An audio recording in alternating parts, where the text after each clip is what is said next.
UFO Channel.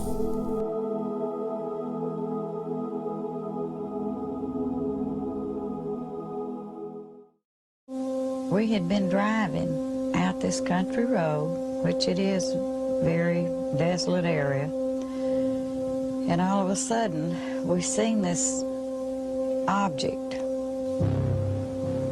So I didn't know whether to stop, to back up, keep going, or what. So we just kept driving.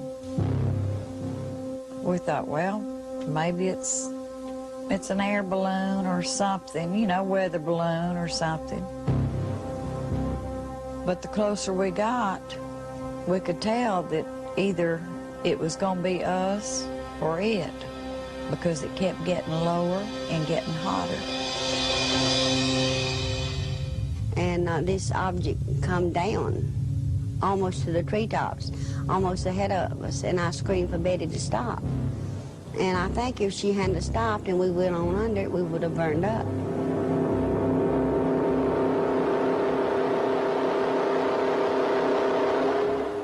I got out in the car, Colby and me, for about, I guess, a minute or two, and he was screaming like he was trying to get away from me and then pulling me back in the car, and I got back in the car, and Betty walked to the head of the car.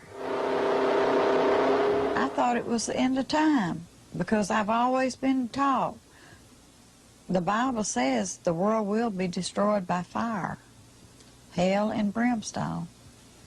Well, how did I know that the hell and brimstone wasn't right there with it?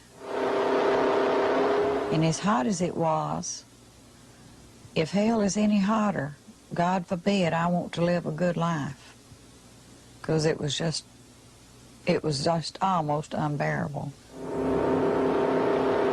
I kept trying to calm Colby, and I couldn't.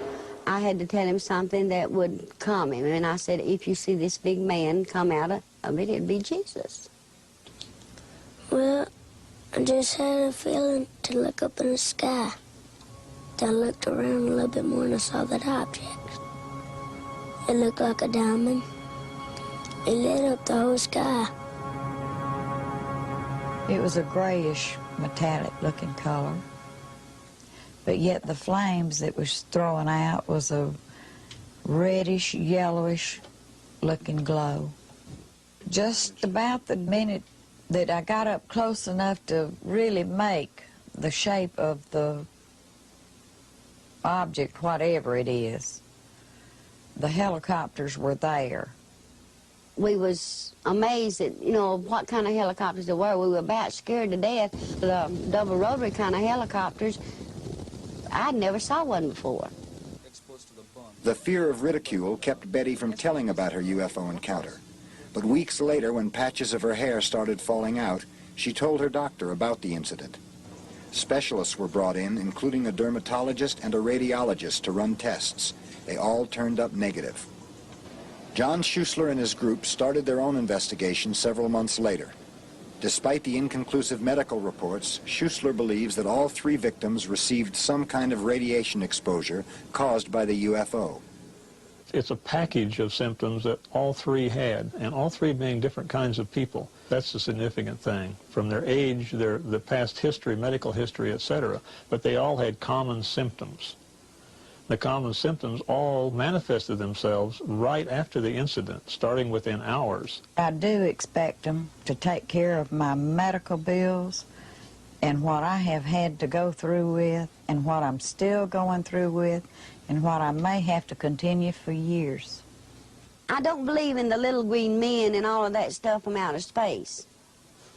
But if it's something that people don't know about, and it slipped in here and did that to us, and the government say they don't know about it, when they had the helicopters up there, we in a terrible shape. Because if it can happen to us, it could happen to a whole city. The object lit up the surrounding pine woods like it was daylight. I was burning, my skin was burning. Well, you must have been terrified. How long did the craft hover over you? Oh, about 20 minutes. Fire was coming out of the bottom like a blowtorch. It lifted up and then flew over the trees. That was when we saw the helicopters come out. The helicopters? Colby County, 23 of them. And I understand, in fact, you later identified them as CH-47 Chinook military helicopters. Yes, it seems that they were trying to escort the craft somewhere. It looked like they were about to collide. The roar sounded like a tornado. When we got home, I washed Colby off and put him to bed. When the water touched his skin, he cried out like he had been burned, as if he had been in the sun too long. And I was too sick to work the next day. My eyes swelled closed and welts appeared on my face and head. I thought I was going to die. Vickie came and took me to the emergency room of the hospital. They treated me like a burn patient.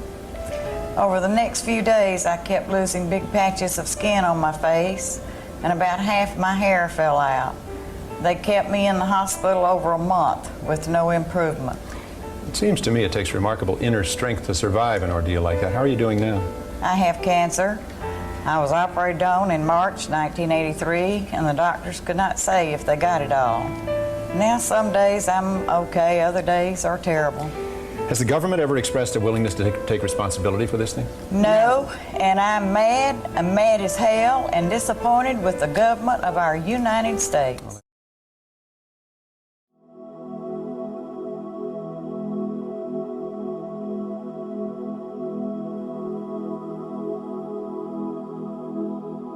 If you would like to continue to grow your mind, please push the subscribe button.